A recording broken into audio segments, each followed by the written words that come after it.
pengajian kitab Qatrul Ghaisiyah fi Ilmi Sufiyah ala Syariat Al-Muhammadiyah.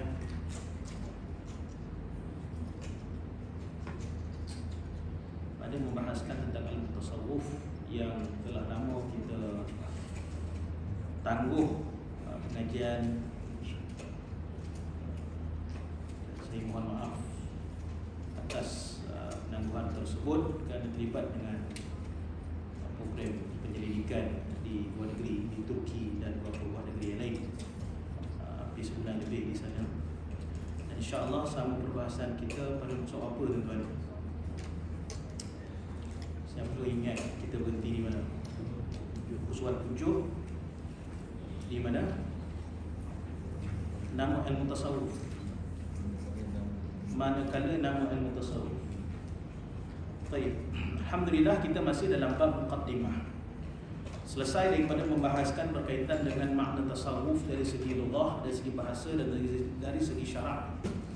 Lugah bahasa selesai, tasawuf bersih, suci, tahir daripada kotoran hissi dan juga maknawi. Kalau kita dah selesai bahaskan berkaitan dengan dua perkara tersebut. Istilah tasawuf mahwul basyariyyati wa tajridul ilahiyyati, mahwul basyariyyati wa tajridul ilahiyyah, membuang atau mengosongkan segala sifat-sifat kemanusiaan dan tajrid ilahiyah yang hanya kita fokuskan, yang hanya kita sucikan. Tumpuan kita, samad kita adalah Allah Subhanahu wa ta'ala. Selesai. Dan kita sambung pada perbahasan berkaitan dengan nama ilmu tasawuf itu. Tasawuf ataupun disebut sebagai ilmu usuluddin, sebagai ulama juga menyebut. Tasawuf ilmu ma'rifatullah. Tasawuf fiqhul akbar, selain daripada ilmu tauhid, fiqhul akbar juga tasawuf. Kerana dua ilmu ini, tauhid dan juga tasawuf ini, hakikatnya membawa kepada pengenalan zat, sifat, af'al, perbuatan-perbuatan Allah dan juga asma, nama-nama Allah Subhanahu wa ta'ala. Empat benda ni, empat perkara ini yang melibatkan kepada al-ilahiyah, ketuhanan Allah Subhanahu wa ta'ala. Ini yang kita nak kenal. Ini kita nak tahu. Kalau tauhid teorinya, tasawuf praktikalnya, tidak boleh ditinggalkan antara salah satu daripada kedua ilmu ini. Kalau tauhid, alhamdulillah kita mengaji tauhid yang membahaskan ilahiyat, membahaskan an-nubuwat, membahaskan sam'iyat, tiga perkara. Yang di mana al-ilahiyat tersebut membicarakan tentang bab ketuhanan. Kita belajar tentang sifat nafsiyah, salbiyah, ma'ani dan juga ma'nawiyah. Ya? Empat sifat yang membawa kepada pengenalan sifat 20. Ya? Zat dan juga sifat Allah Subhanahu wa ta'ala. Kita kenal tentang zat Allah. Wujud, sifat nafsiyah, sifat yang dinisbah, disandarkan kepada zat. Apa itu zat? Maqama bi nafsih, sesuatu yang berdiri dengan dirinya sendiri. Apa itu sifat? Maqama bi ghairi, sesuatu yang berdiri selain daripada dirinya. Tak faham? Faham tak? Pening dengar. Ya, itu yang ada dalam kitab. Tapi perlu kepada praktikalnya. Tasawuf. Zat. Bukan saya kata ilmu tauhid itu memeningkan. Saya pun ajar tauhid. Tuan-tuan, ya sobat. Zat macam ni lah botolnya, kan? Kita nak membicarakan tentang botol ni, baru bicara tentang sifat botol, kan? Kalau tak ada botol, macam mana kita nak nyatakan sifat dia? Apa sifat botol ni? Biru, rendah, bulat, putih warnanya. Kalau tak ada botol, macam mana kita nak nyatakan biru tu nak letak kat mana biru tu? Nak letak kat mana putih tu? Mama, saya mau putih 1 kilo. Mama tu dah blur dah. Saya mau berderai 1 kilo. Saya mau manis 1 kilo. Mama tu Bapak, elok saya balik kampung daripada sini. Tak faham. Kan senang, saya mau gula 1 kilo. Zat, cerita tentang zat Tuhan. Gula sifatnya manis, sifatnya putih, sifatnya cuba macam botol tadi. Botol, kan sebut saya mau mineral botol 1. Ni saya mau yang tinggi sejengkal, bulat, warna putih, cecair sikit. Itu sifat. Memang takkan faham kalau saya berbicara sifat dulu.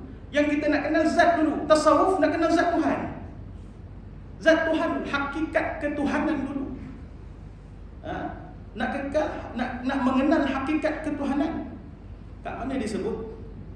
Disebut tajuk perbahasan tu kan. Ilmu tasawuf ialah zat Allah dan segala zat dan zat segala makhluk. Ilmu tasawuf, tajuk perbahasan ilmu tasawuf muka surat 6 tu ialah zat Allah.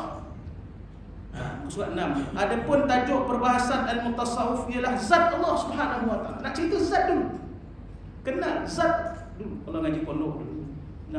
Nak dimudahkanlah makna bahasa tu. Zat ni diri Tuhan lah, diri Allah. Tapi jangan kita nisbahkan diri Allah macam bila sebut diri macam diri kita, jangan. Ni nak bagi faham. Kan kau faham zat protein ke Ustaz, zat besi ke? Kita sekarang bahasa kita dah lain. Ya, bahasa kita dah lain. Tok Guru dulu, almarhum dulu Syekh Daud Fatani ke, Syekh Abdul Rahman Fatani ke, Syekh Zain Fatani ke, lain bahasa dia untuk menterjemah, memahamkan anak-anak murid dengan bahasa mereka. Dan bahasa tu pula tak ditukar sehingga kini guna zat Tuhan, zat Allah. Ya, ada kalimah yang boleh diterjemahkan, ada kalimah tak boleh.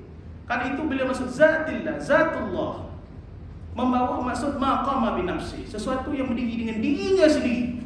Bila botol lah, bila telefon lah, ya? Bila gula, bila garam. Sifat bagi gula apa dia? Sifat bagi garam tahu cerita tentang sifat Tuhan. Ya? Kerana itu sifat nafsiyah, sifat dinisbahkan kepada zat. Yang dalam sifat nafsiyah tersebut ada satu sifat, iaitu sifat wujud. Sifat wajibul wujud, wajib ada pada Allah Subhanahu wa taala. Dari segi ilmu tasawuf, bila sebut ada Allah Subhanahu wa taala, keberadaan Allah Subhanahu wa taala dalam diri kita bukratan wa asila, pagi, petang, siang dan malam. Kita wajib ada, wajib merasakan, wajib meyakini, wajib mempercayai keberadaan Allah Subhanahu wa taala bukratan wa asila, pagi, petang, siang, malam. Al-Fatihah. Iyyaka na'budu wa iyyaka nasta'in. Kepada Engkau ya Allah na'budu. Lafaz itu lafaz apa? Fi'lun mudhari', present tense. Faham? Present tense. Ya? Bahasa Melayu maksudnya present tense, tuan-tuan tak faham semutih ya. Fi halin wa mustaqbalin, sekarang dan sampai bila-bila. Kita mengabdikan diri kepada Allah Subhanahu wa taala 24 jam. Nak mengatakan bahawa Allah senantiasa ada. Dalam ilmu tasawuf kena merasakan keberadaan Allah Subhanahu wa taala dalam diri kita. Berada Allah dalam diri, sifat Tuhan tadi. Ya, sifat Tuhan. Rasa dalam diri kita apa sifat yang Allah Taala beri. Masuk sifat ma'ani, tauhid.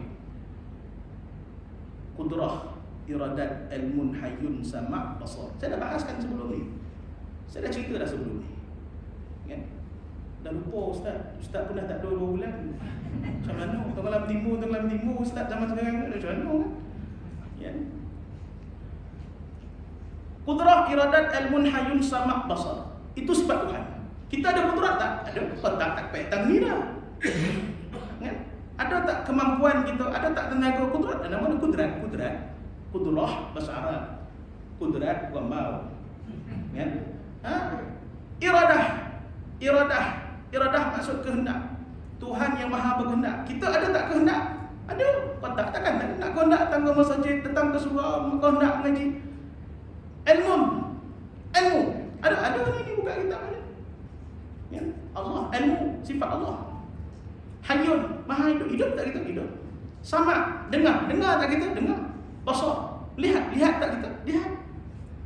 sifat kita dipinjamkan dengan sifat Allah Subhanahu wa taala. Qudrah, iradah, ilmun, hayyun, sama', basar.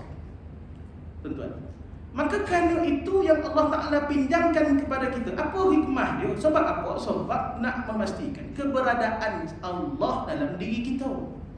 Allah Ta'ala menyebut, wa iza sa'alaka ibadi anni fa'inni qarib ujibu da'watad da'i idza da'an falyastajibu li wal yu'minu bi la'allahum yarshudun. Wa iza sa'alaka ibadi anni, apabila ditanya tentang aku oleh hamba aku wahai Muhammad, kau beritahu ke dia, fa inni qarib, aku ni dekat. Ni Allah Ta'ala nyebut dalam Quran, aku ini dekat. Bila dekat tu kita macam mana? Kan? Dekat macam wa innallaha ma'as sabirin, la tahzan innallaha ma'ana. Allah bersama dengan orang sabar, Allah bersama dengan Allah bersama-sama dengan kita, janganlah bersedih, Allah bersama dengan kita. Mana kita nak letak ayat-ayat itu yang dikatakan bersama itu? Maka para ulama tasawufin membahaskan perkara ini.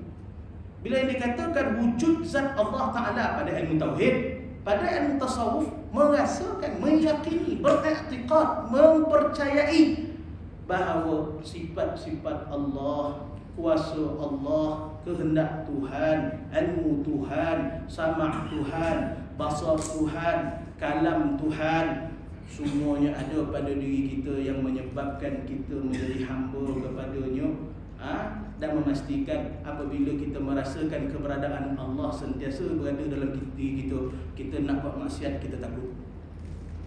Ya? Lidah kita bila nak bertasbih sentiasa mengingati Allah, khusyuk, sembahyang khusyuk, merasa Allah Ta'ala dah. Allah melihat kita dengan basarnya, dengan sifat melihatnya. Ya, ingat, bukan dengan matanya. Mata alat kita melihat. Berapa ramai yang ada orang mata tapi tak ada sifat melihat? Berapa orang yang ada telinga tapi tak ada sifat mendengar? Berapa orang yang ada mulut tapi tak ada sifat berkata-kata?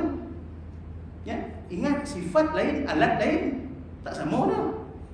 Ya, berapa ramai? Jadi Allah melihat dengan sifat basar, Allah mendengar dengan sama'nya, Allah berkata dengan kalamnya, sifat yang berkata-kata. Kerana itu Al-Quran kalamullah. Bila kita baca Quran, seolah kita berbual dengan Tuhan. Kena rasa macam tu. Ya? Berkata-kata dengan Allah Subhanahu wa ta'ala. Maqam sama', maqam sama', maqam kedudukan seseorang yang sampai kepada sifat sama', dengar bersama dengan Allah Subhanahu wa ta'ala, yang akhirnya menyebabkan apa jua ibadat yang dilakukan sampai kedudukan maqam ma'iyah ilahiyah, kedudukan dia bersama dengan Tuhan. Makna bersama dengan Tuhan macam mana? 24 jam ingat Tuhan, ingat Allah. Kita semayang kau ingat 3 rakaat khusyuk, baiklah. Keluar daripada surau tak apa kita ingat kan. Banyak benda orang ingat Ustaz. Kan? Ni hujung tahun nak tidur, nak cuti ke mana? Cuti ke Tampin ke, cuti ke Tengkek ke, cuti ke mana ke, macam-macam. Kan? Banyak benda orang dibuat. Lupa Tuhan. Jadi macam mana cara nak mengingati Allah Subhanahu wa ta'ala? Senang, zikir. Berzikir dia, istighfar. Banyak lagi nanti kita mengaji lah tuan. Sikit ni baru mukadimah. Tu pun 3-4 bulan tak habis. Manakala nama ilmu tasawuf ialah ilmu qulub, ala bi dzikrillah tatma'innul qulub. Hanya saja dengan berzikir hati-hati akan menjadi tenang. Antara ilmu qulub, ilmu hati. Ilmu hati. Yang kedua ilmu batin. Huwal awwalu wal zahiru wal batin. Dialah yang maha awal. Dialah yang maha akhir. Maha awal, Allah Ta'ala kan ayat Allah Ta'ala tu kan, wal awwalu wal akhiru wal zahiru wal batinu. Kan? Dialah yang maha awal, dialah yang maha akhir, dialah yang maha zahir, dialah yang maha batin. Kan? Maha awal Allah Subhanahu wa Ta'ala tiada permulaan.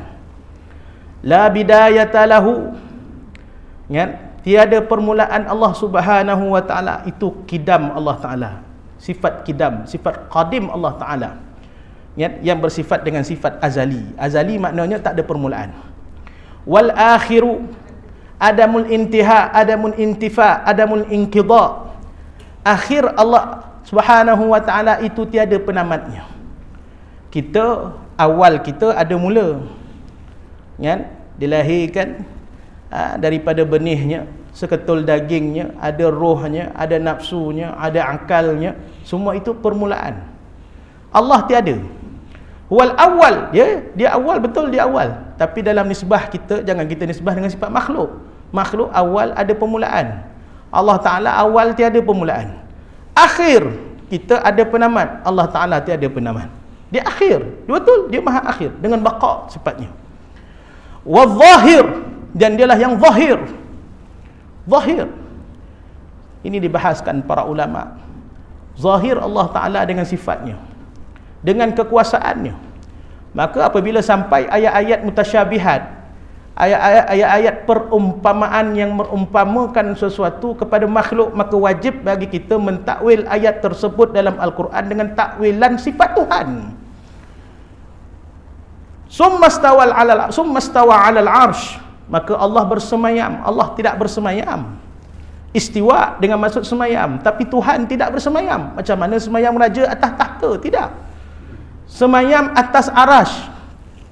Kalau kita katakan Allah bersemayam atas arasy, Allah duduk di atas arasy, erti kata bahasa Melayu, kan? Maka Allah itu makhluk. Allah itu makhluk.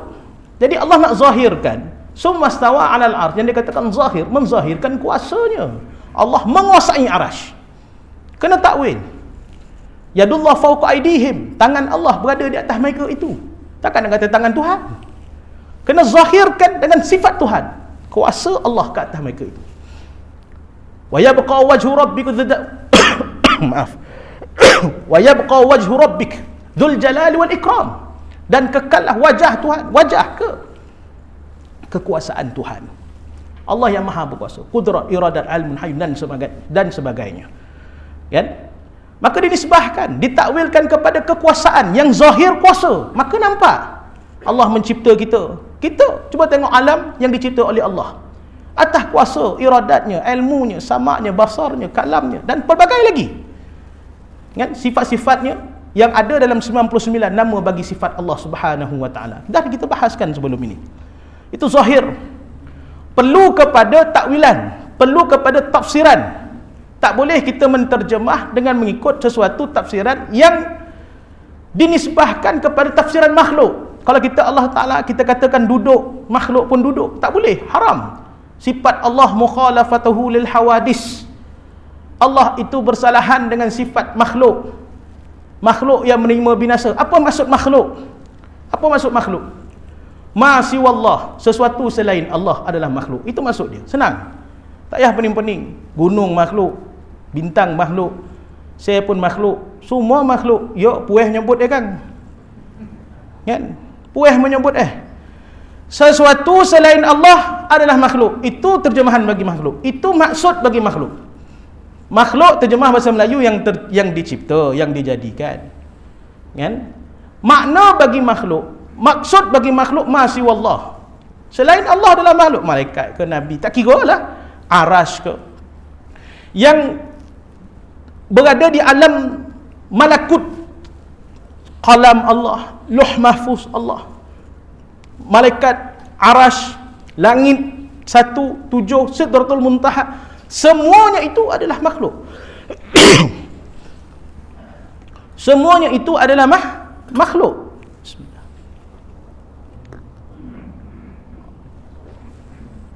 Kayak Turki negatif, soju. Pindah sini pula panih. Tuan-tuan, sakit tokak. Tuan-tuan jangan risau, hidung saya ni dah kena jolok 3 kali. Alhamdulillah negatif. Janganlah risau ya. Kan ustaz ni balik dari luar negara batuk-batuk ni lain macam ni kata kan. Tak, kan. Naik longgar lubang hidung ni tuan-tuan. Sekso rasa kan. Kat Turki, kat sini 2 kali. Masak jadi Mana tadi tuan-tuan? Makhluk. Masih wallah. Sesuatu selain Allah Subhanahu wa taala. Apa sifat makhluk? 5 sifat makhluk. Pertama, dijadikan. Makhluk dijadikan. Yang kedua, tersusun. Bila sebut makhluk, pasti dijadikan. Yang kedua, sifat dia tersusun. Sifat makhluk. Kalau dari segi fizikalnya, ada kepalanya, ada badannya, ada tangannya, ada kakinya, itu kita. Tak kiralah walaupun sezarah kuman macam mana pun, tersusun juga. Atom satu, ditambahnya atom dua, bercantum satu atom. Satu zarah, datang satu zarah, bercampur, gabung jadi satu zarah. Kan? Tersusun. Yang ketiga, berubah-ubah. Sifat makhluk berubah-ubah. Kan? Kalau kita dulu memang berubah. Kecil macam mana, besar macam mana, tua macam mana, dan seterusnya macam mana. Berubah sikap, sifat macam tu juga. Ada kenyang, hilangnya lapar. Ada lapar, hilangnya kenyang. Ada jaga, hilangnya tidur. Ada tidur, hilangnya jaga, dan sebagainya. Berubah-ubah sifat. Yang keempat, berjisim dan berjirim. Jisim, sesuatu yang mengambil tempat. Jirim, sesuatu yang mengambil ruang. Berjisim dan berjirim, ini makhluk. Sifat dia. Ya? Nampak ke maujud wa ghairul maujud, ya? Manzur wal ghairul manzur, nampak ataupun tak nampak, inilah sifat dia. Ya? Siapa nampak oksigen, siapa nampak udara? Tak nampak. Tapi dapat bernafas tak? Dapat bernafas. Macam mana bentuk oksigen? Tak tahu. Ya, tapi dia mengambil tempat tak? Mengambil tempat. Mengambil ruang tak? Mengambil ruang. Kau tak, biru muka kita. Tak pek bernafas. Yang kelima, berarat, ain, rada, arat. Arat ni sifat bagi jisim dan jirim. Besar, kecil, tebal, nipis. Saya ringkaslah itu dalam pengajian ilmu tauhid. Tapi bila sebut Allah Subhanahu wa taala, arat, ain, rada, ardun, ain, rada. Kan? Ardun. Sifat bagi jisim dan juga jirim. Ahwal, dia boleh ahwal, keadaan bagi jisim dan juga jirim. Tebal, nipis, panjang, pendek, kan? Tinggi, rendah dan sebagainya. Kan?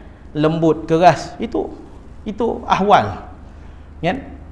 Jadi mukhalafatu lil hawadis, Allah Taala itu bersalahan dengan perkara yang baharu, yang biasa. 5 sifat ni tadi tak ada pada zat Allah Taala. Tak ada pada sifat. Tak ada pada af'al, tiada. Tak ada tuan-tuan. Tak ada pada asma, tak ada. Tiada. Summa stawa 'alal arsy. Allah Taala duduk. Kalau kita kata duduk, Allah Taala macam makhluk.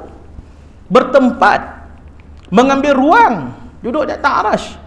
Dan adakah setiap yang duduk di atas arasy itu tinggi? Tinggi ke? Kalau setiap yang duduk, adakah dengan maksud tinggi? Sedangkan kita kata Allah itu maha tinggi. Maha tinggi kedudukannya, martabatnya, darjatnya, kan? Maha tinggi. Tuan duduk di atas lantai, adakah tuan tinggi sekarang? Saya lagi tinggi daripada tuan-tuan. Saya duduk atas kursi, adakah makna saya tinggi sekarang ni? Kipis lagi tinggi daripada saya, kan? Saya duduk atas bumbung, adakah makna saya tinggi? Tak, menara lagi tinggi daripada saya. Kalau Allah Ta'ala duduk di atas arasy, pasti ada sesuatu yang lebih tinggi daripada Tuhan. Siapa dia? Tak tahu. Mana Allah Ta'ala ni makhluk lah. Ada orang lebih tinggi daripada dia? Tak. Maha suci Tuhan. Kan itu kena tafsir, takwilan penuh dalam mengenal Allah Subhanahu wa Ta'ala. Summa stawa 'alal arsy. Itu batin Tuhan. Wal awwalu wal zahiru wal batinu. Itu hakikat ketuhanan. Batin Allah Subhanahu wa Ta'ala, hakikat ketuhanan. Kita nak mengaji sifat Allah, dah mengaji tauhid. Tapi nak mempraktikkan, nak mengenal Tuhan, kan? Yang menjadi asbab kepada penerimaan segala amalan kita. Kita diberinya laduni, ilmu laduni. Yang ketiga, ilmu laduni, disebut laduni. Ilmu tasawuf, ilmu laduni. Ilmu yang tidak memerlukan kepada usaha untuk mengaji. Ilmu anugerah Tuhan. Bighairi inkisab, tak ada perlu pada usaha, tak perlu usaha. Anugerah Tuhan, ilham Tuhan. Ilmu laduni ialah ilmu ilham. Ilmu laduni ilmu wahyu. Ilmu laduni ialah ilmu karamat yang tidak perlu kepada usaha mengaji, tak perlu membaca tu dapat, kan? Tapi adakah setiap perkara yang kita rasa ianya ilham itu adalah laduni Tuhan? Itu masalah dia. Ini kena faham. Jangan bermaksud mimpi ya, Ustaz malam tadi saya mimpi dia khabar tak payah puasa bulan puasa tahun ni teh. Mulalah kong kali kong. Kan? Macam mana khabar? Suara tu khabar nak masuk syurga tak payah puasa. Itu bukan Allah Ta'ala, itu bukan suara Tuhan. Itu hantu rayo. Tuan-tuan, hantu rayo ngobar. Nak tahu ilham itu adalah ilham Allah Ta'ala muwafaqah ala syariah. Mesti bertepatan dengan syariat Muhammad sallallahu alaihi wasallam. Itu yang pertama. Ada kitab namanya Ilhamun Nafi'. Ilhamun Nafi' likulli qasid. Kitab ini kitab syarah risalah qawaid dikarang oleh Syekh Saleh Al-Ja'fari radhiyallahu taala anhu, Imam Masjid Al-Azhar. Lama dah meninggal, tahun 79 meninggal. 50 tahun bertugas di Al-Azhar selaku imam besar, seorang ulama besar tuan, hebat. Mengarang mensyarahkan kitab qawaid Al-Imam Ahmad Ibn Idris radhiyallahu taala anhu. Telah pun diterjemah oleh Datuk Syekh Fuad. Tebal terjemahan dia. Kan? Ilhamun nafi', ilham yang memberi manfaat. Maka dibahaskan tu yang dikatakan ladunni, ilham yang memberi manfaat adalah muwafaqah. Yang pertama sifatnya adalah muwafaqah dengan syariat Muhammad. Tak ada tiba-tiba tak semayang dah, tak ada tiba-tiba tak puasa dah, tak payah dia khabar tiba tak ada zakat tahun ni, tak ada. Tak payah pergi haji, tak payah. Itu semua yang menolak, mukhalafah, menolak syariat Muhammad sallallahu alaihi wa ala alihi wasallam, maka itu bukan ilham ataupun laduni daripada Allah. Laduni ni Allah Ta'ala sebut fawajada 'abdan min ibadina atainahu rahmatan min indina wa 'allamnahu min ladunna ilma. Min ladunna, laduni lah. Min ladunna ilma. Surah Kahfi kan? Surah Kahfi. Kan? Apabila Musa alaihi salam jumpa dengan Nabi Khidir alaihi salam, dia ajarnya Khidir, Allah Ta'ala beritahu, bukan kau seorang yang hebat ni. Musa alaihi salam adanya seorang nabi ataupun seorang hamba Allah, fawajada 'abdan min ibadina, yang merupakan hamba kami, atainahu rahmatan min indina, yang kami turunkan kepadanya rahmat di sisi kami, wa 'allamnahu min ladunna ilma, dan kami ajarnya daripada pelbagai jenis ilmu kami. Itu tafsiran ladunni, itu ilmu-ilmu Allah yang Allah Ta'ala berikan kepada orang yang dia kehendak. Kerana itu Musa AS walaupun Nabi dan Rasul tidak dapat mencapai tahap apa yang Allah Ta'ala nak bagi tahu. Wallahu ya'lamu wa antum la ta'lamun. Antum la ta'lamun termasuklah Nabi dan Rasul, melainkan dengan kehendak Tuhan. Allah Maha mengetahui sedangkan kamu tidak mengetahui. Kamu itu termasuklah Nabi dan Rasul, tak tahu apa-apa selagi mana Allah tidak menyampaikan ilmu kepada mereka, tak bagi tahu mereka. Macam Musa lah, apabila Musa alaihi salam, apabila Khidir lompang budak bocorkan apa tu kan, sampan tu kan, dia lompang budak sampai meninggal. Lepas tu dibangunkan bangunan atas atas tanah kat kampung, sedangkan orang kampung tu menghina mereka dan sebagainya. Sampai Musa apa ni? Kau apa perangai kau ni? Kan? Elok sampan tu elok, yang kau bocorkan baik apa? Diam Musa, kau tak tahu cerita. Kan? Lepas tu pula dia lompang, apa kena kau lompang budak tu sampai mati budak tu? Apa kena Musa Nabi. Kan? Lepas tu dibinanya bangunan atas tanah orang kampung, sedangkan orang kampung tu pula menghina dan mencerca. Kau apa baik benar orang kampung ni? Orang kampung ni dah hina kita. Yang kau buat bangunan atas tanah ni baik apa? Itu dah. Kau ni tak nyempek-nyempek, kata orang kita lah. Tak roti bersabar Musa. Dan bocor sampan tu, kau jap lagi ada raja yang zalim, ada orang yang zalim nak bawa lari, nak pergi lari, nak curi sampan ni, dan bocor siap-siap. Dalam lempang budak ni, sebab Allah Ta'ala beritahu dah besar besok dia akan derhaka pada mak ayah, ada lempang kan siap-siap. Kan? Laduni. Dia tahu apa yang akan datang berlaku. Tuhan begitu. Nabi Musa dah tahu dah. Dan buatan bangunan atas tanah orang kampung ni sebab bawah tanah ni ada harta pusaka anak yatim. Besok dia tapek tahu, digali dapat tahu orang kampung yang jahat ni habis dia kerja kan, dan buat bangunan siap-siap supaya tertutup, terkubur harta anak yatim ni, omeh-omeh ni. Kata Musa, lain macam lah kata dia. Macam Imam Ghazali lah, cerita lah. Nak bagi faham ni laduni ni. Imam Ghazali ni ulama besar. Ulama besar semua kenal lah kan. Kenal nama dia Muhammad ibni Muhammad ibni Muhammad ibni Ahmad At-Tusi Al-Ghazali nama dia. Adik dia nama dia Ahmad. Ahmad ibni Muhammad ibni Muhammad ibni Ahmad At-Tusi Al-Ghazali. Kan? Imam Ghazali ni asalnya tak percaya ilmu tasawuf ni. Dia ulama falsafah kalam. Kan? Seorang profesor di Jamiah Nizamiyah. Seorang Syekhul Jamiah, presiden universiti lah, ulama besar Jamiah Nizamiyah di Baghdad. Jadi adik dia ni taklah macam dia kan? Adik dia ni Imam Ahmad tak macam dia lah, makna tak hebat berkedudukan seperti dia. Satu hari dia jadi imam, dipendekkan cerita, jadi imam, adik dia jadi makmum dengan ibu dia. Lalu adik dia ni mufarakah. Mufarakah makna keluarlah daripada jemaah sedang dalam solat. Ibu ni sedar, dia beritahu dekat Imam Ghazali, adik kau ni tadi dia mufarakah jemaah ni, apa cerita ni? Kenapa?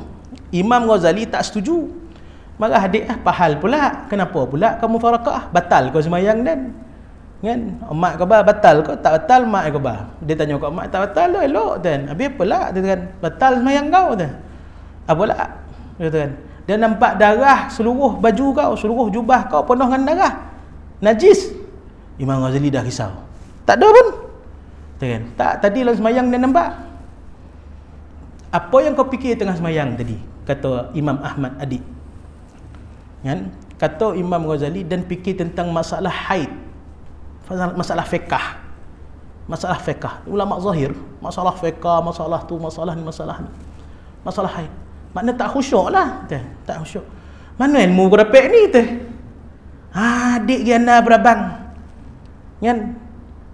Mana ilmu berapek boleh baca orang macam tu sekali kata kan? Tak lah, ilmu Allah tu. Ilhamnya Allah Ta'ala beri kepada aku. Tak macam mana menuntut Kan? Apa kitab baca Kan? Apa peperiksaannya? Orang universiti lah. Kan? Orang universiti, kan? Lekor kat tesis tak habis-habis. Kan? Tak apa-apa dapat jawab dah. Kan? Orang universiti, tesis tak habis-habis. Macam tu lah. Apa kitab dia? Syekh siapa? Berapa ramai? Apa silibus dia? Tak ada syekh, tak ada. Asal adik rahsia-rahsia redah diri adik dia. Jumpalah dengan seorang tukang sepatu. Tukang sepatu, tukang buat kasut. Kedai kasut. Adik kau pergilah jumpa tukang kedai kasut tu. Tukang kasut tu kat kedai tu. Pergilah puas minta ringkas situ lah. Ringkas situ. Terus hari pertama dia halau ke tukang kasut. Hari kedua dia halau ke tukang kasut. Hari ketiga boleh kau buka jubah kau tu. Jubah universiti tu, syekh tu kan ada jubah besar hebat, gah. Buka jubah tu. Ambil jubah tu, tolong sapu kedai aku ni dengan jubah kau. Marah anak nak buat Imam Ghazali. Apalah, kenapa kau buat guru kami jadi syekh kami macam ni? Imam Ghazali senyap, diam dia buat. Pertama sekali dengan jubah yang berkedudukan tu kau jatuhkan, kau tanggalkan kedudukan dunia kau nak mengenal Tuhan. Buang kotoran-kotoran dengan kedudukan-kedudukan kau. Makna dunia tak ada apa. Dengan kedudukan, dengan pangkat, dengan nama kau yang ada kat jubah kau tu, tanggal nak mengenal Allah tu dulu tu. Kan? Tak boleh dengan sifat ujub, dengan sifat riya, dengan sifat takabburnya, kan? Nak mengenal Allah Subhanahu wa taala. Tak boleh. Habis. Kan? Kerana itu Imam Ghazali letak dalam Bidayatul Hidayah kitab dia. Awal sekali berkaitan dengan sifat-sifat mazmumah, mesti tinggalkan sifat ujub, riya. 3 sifat hasad, 3 sifat penyakit dongki Tiga sifat penyakit hati: hasad, ujub dengan riak. Mula-mula tu dia letak dulu dongki madik dia mula-mula. Lepas itu apa? Ujub, membesarkan diri, riak dengan pakaian dan sebagainya. Maka apabila dah menyedari tiga benda tu dia letak, jadi dia dari ulama tasawuf yang hebat selepas tu. Lahirlah Ihya Ulumuddin, lahirlah Minhajul Abidin, lahirlah kitab-kitab tasawuf yang hebat-hebat, sampailah ke hari ini yang menjadi rujukan kepada kita. Ilmu laduni, anugerah Tuhan, ilham Allah tanpa perlu kepada usaha, tapi ingat, ilham yang pertama disebut sebagai muwafaqah, mesti berselarian dengan syariat Muhammad sallallahu alaihi wasallam. Yang ketiga, mukasyafah, ilmu yang menyingkap tabir ketuhanan, membuka futuhat ketuhanan, membuka lamparan-lamparan hakikat Allah Subhanahu wa taala. Kita mengaji alam malakut, ni alam muluk. Alam kita sekarang disebut alam muluk, alam dalam alam. Kita ni kocik alam, terlalu kocik bona alam kita ni, kan? Tu kata Rasulullah bila ditanya macam mana besar bumi, apabila berada di langit pertama sampai langit ketujuh, bumi ni besar dia seperti cincin yang jatuh di padang pasir, kata dia, di langit yang pertama. Baru langit pertama. Apabila berada di langit kedua, langit pertama tu besar dia seperti sebentuk cincin yang berada di padang pasir, berada kat langit kedua. Langit pertama tu besar dia. Makna bumi yang berada di langit pertama tu sana besar, kan? Apabila langit kedua berada di langit yang ketiga, langit kedua tu pula bentuk seperti bentuk sebesar bentuk cincin di padang pasir. Langit kedua tu besar sebentuk cincin di padang pasir di langit yang ketiga. Dan kiaskanlah sampai langit ketujuh, macam mana bentuk bumi ni. Colek angin, tahu colek angin? Kocik, tuan-tuan, kan? Kocik angin kata orang lah. Tak ada benda ni alam mulk yang kita rasa besar ni, yang kita rasa gah ni, yang kita rasa hebat ni, tuan-tuan. Yang berjalan tak habis berhenti ni. Ni dah. Kan? Macam saya lah pergi Turki tu, ya Allah, azab betul, tuan-tuan. Lama betul wazoi. Kan? Tapi fikir balik, kocik ya dunia ni sebenarnya. Fikir balik tu tadi. Ibarat sebetul cincin padang pasir. Sini akang nak pergi ke Turki 8 ke 10 jam. Lepas tu pergi lah ke Paris kan, ambil lah kitab, ambil manuskrip tu kat orang Mat Saleh Poning tu. Banyak kitab Arab kita, kitab Nusantara kita, kitab ulama Jawi kita dirampas ketika penjajahan. Duduk dekat mana? Dekat Eropah lah. Dekat Norway, dekat Perancis, dekat United Kingdom. Banyak tempat lagi yang dirampas. Itu kita nak beli tak dapat, jadi kita kena ambil, kita salin lah balik. Beli, dia ambil percuma. Nak bagi kita, dia jual kita $40,000 satu kitab, $50,000 domang. Bayar, salin dia bagi kan? Kita nakkan yang sahih tanpa ada tokok tambah daripada sebarang penulisan. Tak nak. Ambil tulisan daripada tulisan yang asal. Itu rujukan kita. Baru sahih, baru tepat sandaran kita. Ini ilmu. Kan? Ini ilmu. Kita tak nak ditokok tambah oleh orientalis barat yang menyebabkan kita makin jauh dengan Tuhan. Dia katanya anak murid ni bergaduh dan sebagainya. Akhirnya bila kita tengok yang asal, elok ya tu kan? Tak ada saling puji memuji antara satu sama lain. Tak ada bermusuh-musuh.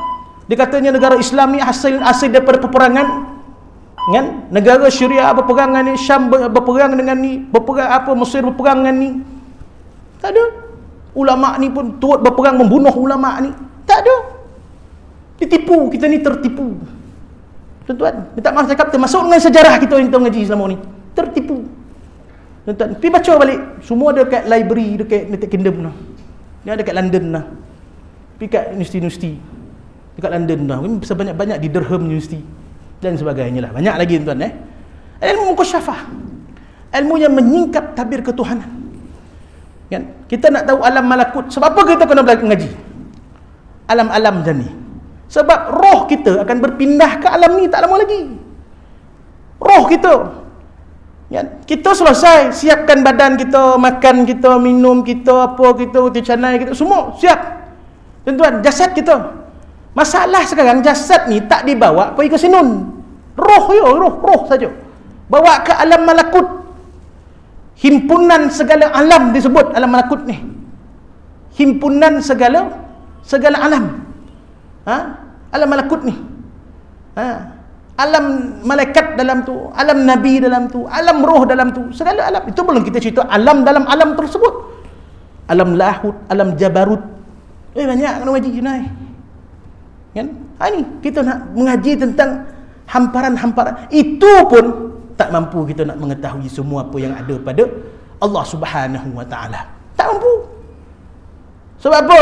Wala yuhitu bisyai'in illa bima sya' wasi'a kursi yuhus samawati wal ardh. Wasi'a kursiyyu. Kursi itu bukan kursi ni maksud dia. Selalu kita buat ayat kursi. Apa maksud ayat kursi? Entahlah ustaz. Ayat kursi ya bukan mungkin kursi tu apa?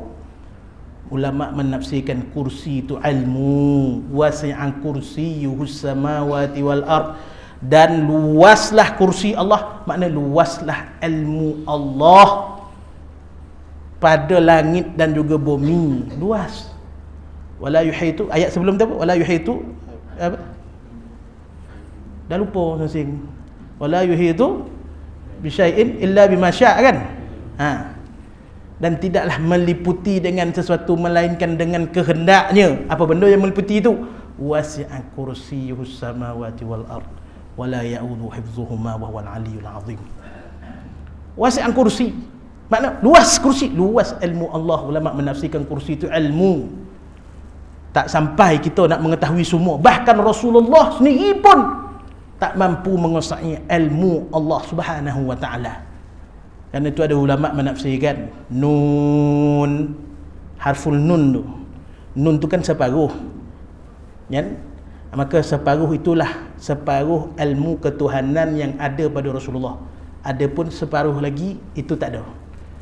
Ilmu ketuhanan adalah ilmu ketuhanan yang ada pada Rasulullah, ilmu yang ada pada Lauh Mahfuz dia.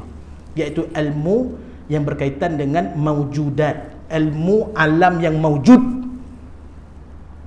yang Allah Ta'ala cipta je, tahu kat Rasulullah. Adapun ilmu yang Allah Ta'ala tak cipta lagi, kan? Ataupun alam yang Allah Ta'ala tak cipta lagi, yang tak ada dalam Lauh Mahfuz tu, buka surah Qalam tu, tengok tafsir tu, kan? Tengok tafsir surah Qalam tu, kan? Adapun ilmu ma'dumat, disebut ilmu ma'dum, itu hanya ada pada Allah, yang takkan diketahui oleh siapa-siapa walaupun dengan Nabi SAW. Itu maksud dia. Nun tu yang ada pada Lauh Mahfuz, betul Rasulullah tahu. Ya? Itu maujudat, ilmu maujudat. Adapun ilmu ma'dum, itu Rasulullah tak tahu. Itu hanya tahu pada Allah Subhanahu wa taala. Besar mukasyafah Tuhan ni. Ya? Apa lagi? Sikit lagi. Ilmu asrar, ilmu rahsia. Ilmu rahsia Allah. Ya? Kita kenal Allah Ta'ala dengan orang rumah kita kenal Allah Ta'ala tak sama mungkin. Semua macam tu, tak sama. Masing-masing mempunyai rahsia pengenalan dia kepada Allah, sehinggalah Allah Subhanahu wa Ta'ala membuka rahsianya satu persatu kepada kekasih-kekasih dia, orang-orang yang dia pilih, kan? Termasuklah Rasulullah SAW. Apabila sahabat bertanya pada Rasulullah, macam mana, kat mana kau jumpa Tuhan? Kata kau di Isra' dan di Mi'raj kan. Sahabat bertanya, kat mana? Macam mana keadaan Tuhan? Macam mana keadaan Allah? Kan? Lalu Rasulullah menyatakan, bainana wa bainahu sir. Antara aku dengan antara Allah itu adalah rahsia. Kerana kedudukan Rasulullah dalam mengenal Tuhan tak sama kedudukan para sahabat mengenal Tuhan. Tak sama. Berbeza. Maka Allah membuka rahsianya kepada orang-orang yang terpilih. Dan rahsia Tuhan macam mana? rahsia Allah Subhanahu wa taala ni macam mana? Disebut ilmu tasawuf. Ilmu yang penuh kerahsiaan, iaitu rahsia hakikat ketuhanan. Kan? Kita mengaji, lain kita faham, bukan maksud lain kita faham tu. Pemahaman kita tak sama dengan tahap pemahaman orang lain. Tu tasawuf ni ada dua. Tasawuf akhlaki, tasawuf ni kan pembahagian dua. Awal-awal lagi tu saya sebut. Kan?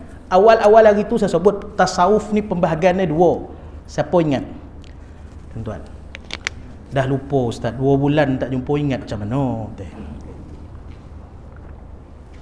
Boleh tak saya tahukan sikit? Minta maaf ya. Sikit dia nak habiskannya. Kan? Lama tak jumpa. Ilmu tasawuf kan terbahagi pada dua.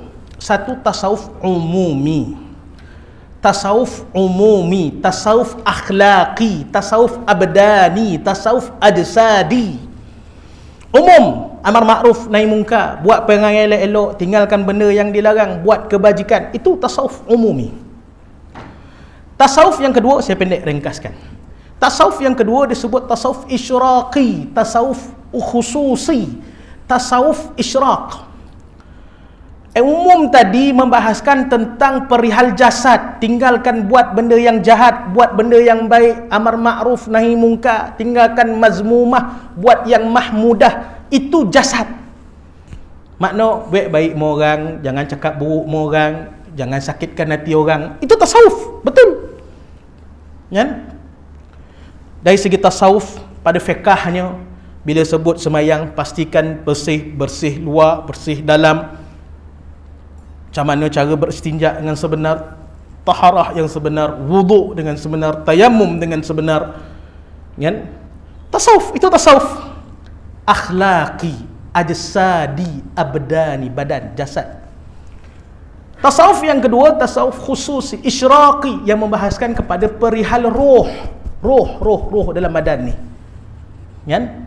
Macam mana cara kita nak memperbaiki roh kita salih dan muslih, kan? Kamil, mukammil, kan? Salih, roh yang salih, yang dapat memperbaiki diri kita sendiri, dapat memperbaiki diri orang lain, termasuklah memperbaiki diri roh dia sendiri, yang sempurna dan dapat menyempurnakan rohnya, menyempurnakan roh orang lain. Ini tasawuf isyraqi. Tasawuf bila melibatkan isyraq, melibatkan kepada alam roh, perihal roh, perbuatan roh, makanan-makanan roh. Tuan-tuan, maka ini melibatkan kepada rahsia ketuhanan. Tuan-tuan, ya, rahsia ketuhanan. Kerana roh yang sihat akan membawa kepada jasad yang sihat. Ya, jasad yang sihat. Kita baik-baik, tu jasad baik-baik. Roh belum tentu dia baik-baik dah. Tak tahu kita dalam hati kita, orang tersebut ataupun kita lah ataupun kita derma sekian, timbul perasaan riak, ujub dan sebagainya. Roh kita rosak, roh kita sakit. Alam asrar, ilmu asrar, ni kita akan mengaji. Ilmu maknun. Ilmu maknun yang keenam, maknun zat, ilmu berkaitan dengan zat Tuhan. Ilmu berkaitan dengan zat, maknun dengan maksud zat, kun. Kan? Ilmu berkaitan dengan zat Allah Subhanahu wa taala disebut sebagai maknun. Yang ketujuh, ilmu hakikat. Hakikat mengenal Allah Subhanahu wa taala. Kan orang kata ilmu hakikat, hakikat insan lah, hakikat itulah ilmu tasawuf. Tapi ingat, nak cari orang mengajar ke ataupun belajar ilmu tasawuf ke, tolonglah janganlah berlawanan dengan syariat Muhammad sallallahu alaihi wasallam. Kalau dah wirid itu menolak Quran, bukan tasawuf nama tu dah. Bukan tasawuf Rasulullah tu dah. Kan? Tak payahlah baca Quran dah. Kau bacalah zikir ni Quran tak payah baca. Jangan tuan-tuan. Dzalikal kitabul la raiba fihi hudal lil muttaqin. Petunjuk kepada orang yang bertakwa. Ingat, wirid utama kita Al-Quran. Itu tasawuf betul. Lepas Quran, tuan-tuan nak baca hizib, nak baca aurat, nak baca zikir apa, bacalah. Wirid pertama, zikir pertama, hizib pertama Al-Quran. Ingat tu. Wala mana pai. Mana beramal macam mana sekalipun, Al-Quran the first thing. Ya, cakap orang putih dah, bila kan? Al-Quran pertama sekali. Kalau orang khabar Al-Quran kemudian baca hizib, lepas kita baca ni dulu, lepas tu baca Quran, tak betul tu dah. Ingat, sumber kita pertama Al-Quran. Sebab apa? Quran tu mukjizat Nabi. Quran tu kalamullah, kalam Tuhan, yang membawa kita mengenal hakikat ketuhanan. Kerana maqam orang baca Quran ni lain, tuan-tuan. Ada maqam dia baca Quran, dia dengar sendiri, kan? Tah dia faham, tah tidak, dia sendiri nentukan. Ada orang baca Quran, dia faham tentang apa yang Allah Ta'ala nak sampaikan. Ada orang baca Quran, dia baca seolah macam ada orang mengikut bacaan dia, follow, malaikat bersama dengan dia membaca. Itu alaluni, anugerah Tuhan pada dia. Ada orang baca Quran sampai dia merasakan dia bersembang, berbual bersama dengan Tuhan. Kita nak macam tu. Allah sedang berkata-kata dengan kita. Itu kata kita berkata-kata dengan Tuhan, sifat kalam. Kan kita berkata-kata, sifat kalam. Allah pula mempunyai sifat kalamnya, Quran, kalam Allah. Tuan-tuan, tak nakkah kita bersama dengan Tuhan? Masalahnya yang membawa kita dalam syurga besok.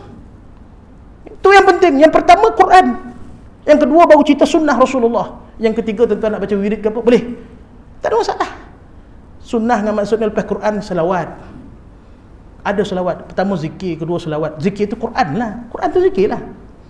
Yang tak boleh baca Quran, bolehlah zikir, tak ada masalah, zikir, tuan-tuan. Betul, selawat kepada Rasulullah SAW. Selawat kita cukup berbeza. Kita berselawat dengan makna doa. Kan selawat tu kan doa. Semoga rahmat dan salam ke atas penghulu kami, Allahumma salli wa sallim. Kan? Semoga rahmat, itu doa. Allah berselawat pada Rasulullah dengan maksud rahmat. Malaikat berselawat pada Rasulullah dengan maksud istighfar. Kita berselawat pada Rasulullah dengan maksud doa. Kan lain tu. Innallaha wa malaikatahu, innallaha satu, wa malaikatahu dua, yusalluna 'alan nabi, ya ayyuhalladzina amanu tiga. Kan tiga kali selawat tu Allah Ta'ala sebut. Dan selawat, malaikat selawat, kau pun selawat. Satu ibadat yang Allah Ta'ala suruh, Allah Ta'ala sendiri buat selawat. Allah Ta'ala suruh semayang, Allah Ta'ala semayang tak? Tak, Allah Ta'ala tak semayang. Suruh puasa, Allah Ta'ala puasa tak? Tidak. Suruh zakat, Allah Ta'ala zakat? Tidak. Allah Ta'ala wajibkan haji dan umrah, masih, kan? Allah Ta'ala buat tahji umrah? Tidak. Tapi Allah Ta'ala suruh salawat, Allah Ta'ala mulakan dulu dengan ayat innallaha wal malaikatahu yusalluna 'alan nabi. Innallaha, Allah mula buat dulu. Tapi Allah selawat tak macam kita selawat dah. Allah nurunkan rahmat kepada Rasulullah. Walaupun Rasulullah tak ada di alam zahir, tapi berada di alam malakut, alam roh, turun rahmat sentiasa dan menjadi rahmat kepada kita. Tuan-tuan, tak ada Nabi, apa syafaat kita besok? Tuan-tuan, setakat kita punya tahajud yang berapa sen bona lah tuan-tuan, tahajud kita tu. Tak pek jamin dah syurga lonton tu, bolong ton tu. Saya dah tahajud, saya ni ahli tahajud ustaz. Tak payahlah tahajud bona, jangan cerita tahajud, bukan maksud tahajud tak payah bertahajud. Tapi jangan kita rasa tahajud kita tu menjamin syurga, tak payah. Siapa kerja yang boleh jamin syurga ni? Rasulullah ya, syafaatnya. Itu betul dalam hadis. Halat lahu syafaati, itu kan. Halal bagi kamu mendapat syafaat aku. Itu betul Nabi sebut. Jaminan, kafil. Kafil makna jaminan. Rasulullah SAW menjamin kita masuk dalam syurga. Itu betul. Kan? Bukannya amalan kita. Ada hadis kan, dia kata bukan kamu masuk dalam la yadkhulul jannah, kamu tidak akan masuk dalam syurga dengan amalan kamu, dengan zikir kamu. Ada hadis tu, tuan-tuan. Tidak kamu masuk dalam syurga dengan amalan kamu, tapi kamu masuk dalam syurga dengan rahmat Tuhan, dengan rahmat Allah. Rahmat Allah tu ulama nyatakan rahmat Allah ila Rasulullah sallallahu alaihi wasallam. Kenapa? Wa ma arsalnaka illa rahmatan lil alamin, dan tidak kami utuskan kau wahai Muhammad sebagai rahmat bagi sekalian alam. Ingat tu. Pertama Quran, yang kedua selawat Rasulullah. Jangan tinggal. Ni tak payah kau ada orang mengaku zikir ya latif ya teh. Quran tak payah. Wallahu ahad baca 3 kali teh sehari. macam kau khatam Quran, itu kelebihan tuan-tuan. Quran tetap juga kena khatam. Ayat Allah bukan semata-mata berada dekat Al-Ikhlas. Ayat Allah 114 surah. Ingat tu, bukan satu surah je. Kan? Saya tak marah tuan-tuan tu. Kan? Apa garang nak ustaz ni tu? Tak garang tu tuan-tuan. Cuma hawih je, marah sikit. Kan? Alhamdulillah. Itu ilmu hakikat. Yang kedua, ilmu zauqi.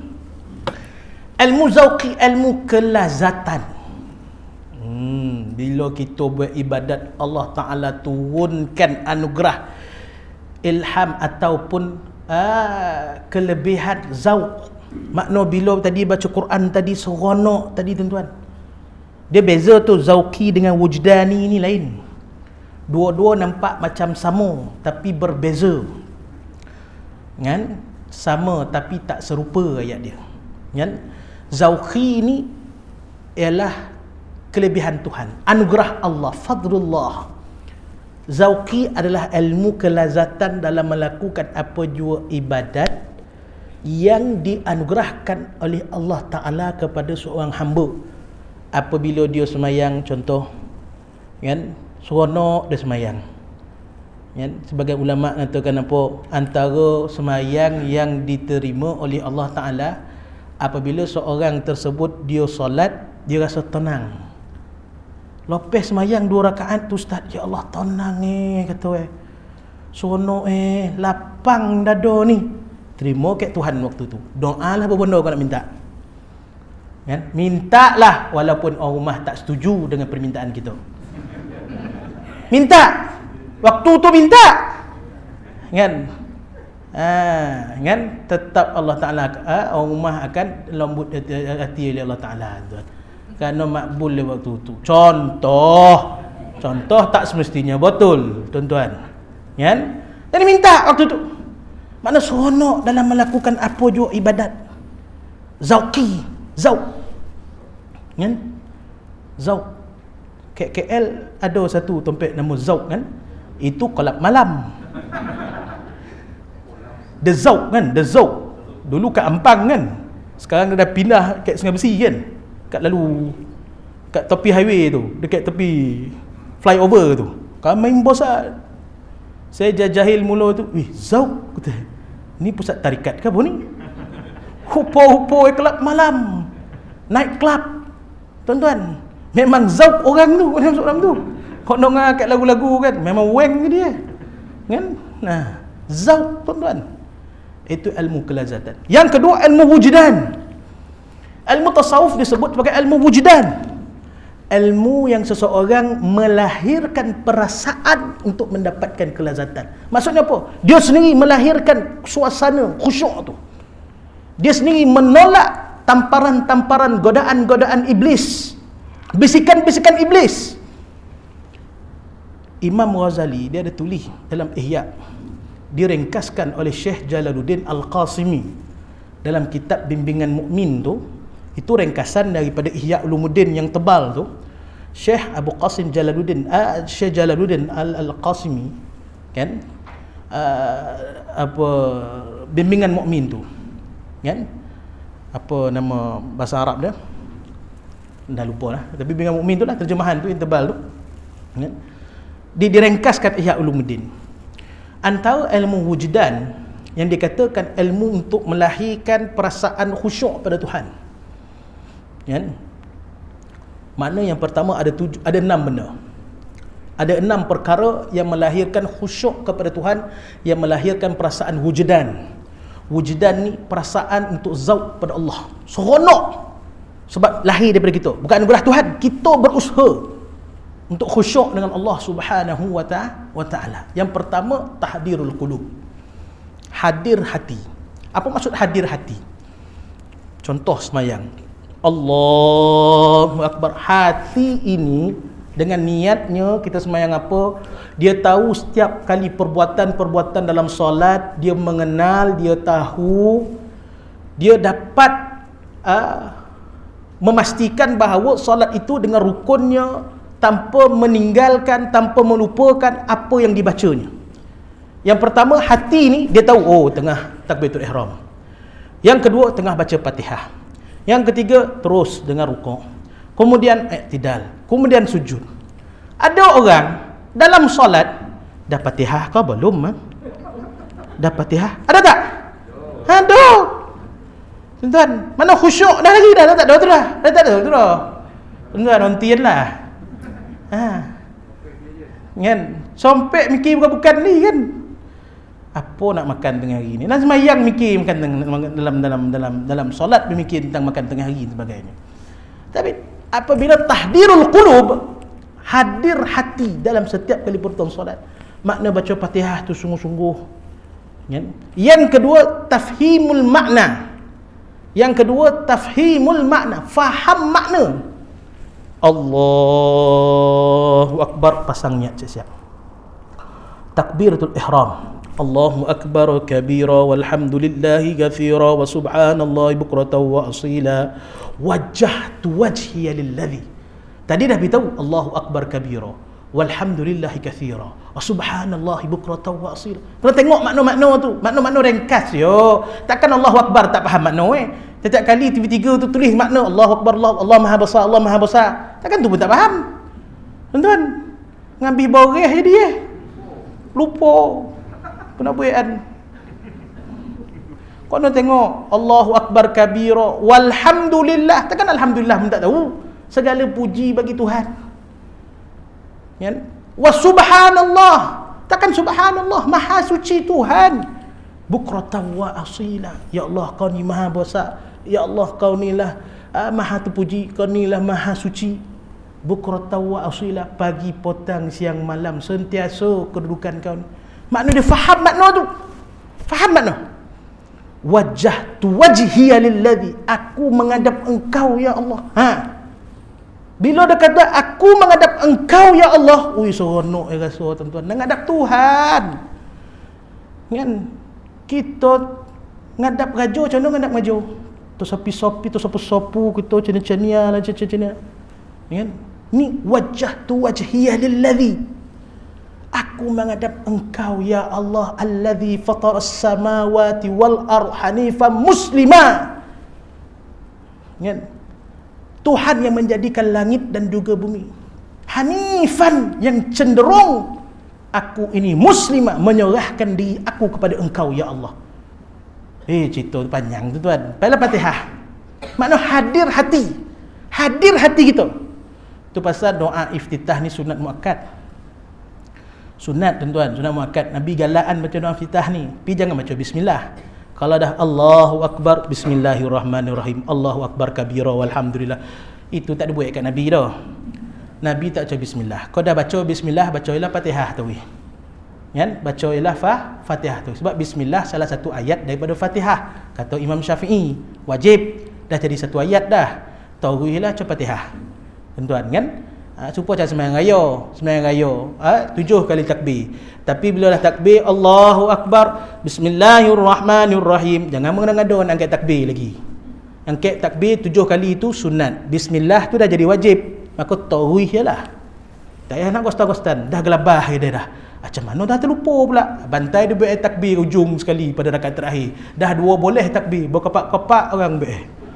Kan? Jangan ngado tuan. Ngaji fiqh ni penting, ngaji fiqh ni. Ni masalah kan, ngaji tasawuf beriuk, fiqh tak ngaji.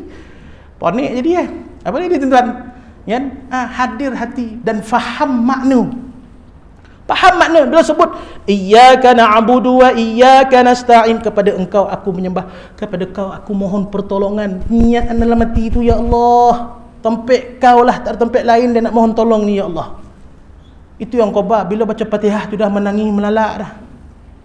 Kan? Rasa sayu dah hati ni. Banyak benda ni tak tolong kat Tuhan ni. Ingat jangan menangis sampai beria, batal sembahyang. Ya, menangis sampai tersodu-sodu dah lari makna, lari lafaz. Batal solat, nak dalam perbuatan rukun. Bahaya. Kan? Sayup hati. Tuan. Yang ketiga, ta'zimullah. Ta'zimullah, mengagungkan Tuhan. Mengagungkan Allah. Bila dah faham makna Quran tadi, faham makna perbuatan solat tadi, tak ada tempat lain dah tuan-tuan. Kita dah sampai maqam khusyuk dah sebenarnya. Yang kita nak bosan, yang kita nak seronok ni Allah Subhanahu wa taala. Ta'zimullah. Yang keempat, takwa. Takwa kata Sayyidina Ali, antakhsyallah. Kau takut pada Allah. Takut kat Tuhan. Kita menyembah Tuhan berbaku dosa hari ni. Tahu berbaku? Bertantan dosa kita. Kan? Apa sebab bertantan? Rasa tak adalah baik dosa. Yo, betul tak baik dosa. Tapi dosa kau yang berpuluh-puluh tahun, bertahun-tahun sebelum ni, kau ingat dah ampun ke kau? Belum tentu lagi dah ampun kat Tuhan. Belum tentu lagi. Carry on, kata orang. Bahawa kita tak tahu dosa kita banyak. Yang dah diampun, yang tak terampun sekarang. Yang dah diampun, selesai. Yang tak terampunnya, yang menyebabkan mizan kita besok naik lagi dosa daripada pahala. Kita risau. Tuan-tuan, risau. Naik besok dosa. Tahajud dah 15 tahun baik dah. Yo, yang 25 tahun punya dosa ni. Kan? Tak tahu. Dalam 15 tahun tu lagi punya dosa. Tak tahu lagi. Takwa, takut pada Tuhan. Kan? Takut. Yang kelima, tuan-tuan, ar-raja, mengharapkan Allah Subhanahu wa taala ampunkan dosa, harapkan Allah taala terima amalan kita. Sujud kali terakhir itu minta Allah taala terima amalan kita, ampunkan segala dosa kita. Dan yang terakhir, yang keenam, al-istihya, malu kita dengan Tuhan. Sebab apa malu? Imam Ghazali letak tu terakhir, jangan kau rasakan ibadat kau ini menyebabkan kau dipandang mulia oleh Tuhan. Jangan rasa macam tu. Sebab kita malu dengan Tuhan apa? Kita ni hina. Tu pasal sujud ni letak dahi letak kat tompek, kita pijak kat bumi. Dahi ni alat sujud. Kan? Hina kita ni. Sujud ni dia letak kat tompek, kita pijak kat atas lantai ni. Tuan-tuan, sujud bagi orang sakit hanya setakat mengisyaratkan, tapi hatinya tunduk. Hati kena berat tunduk. Kalau hati tak berat tunduk kepada Allah Subhanahu wa taala, kan, mengabdikan diri kepada Allah tanpa membaca subhana rabbiyal a'la dan sebagainya, tuan-tuan, itu tak sah sembahyang dah.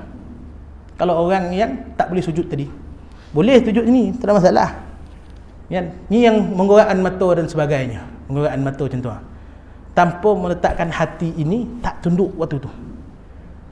Kan kata kalau tak boleh zahir perbuatan solat, hati pun boleh solat bagi orang yang tak boleh menggorakkan apa-apa. Solat tu wajib. Kan? 6 benda.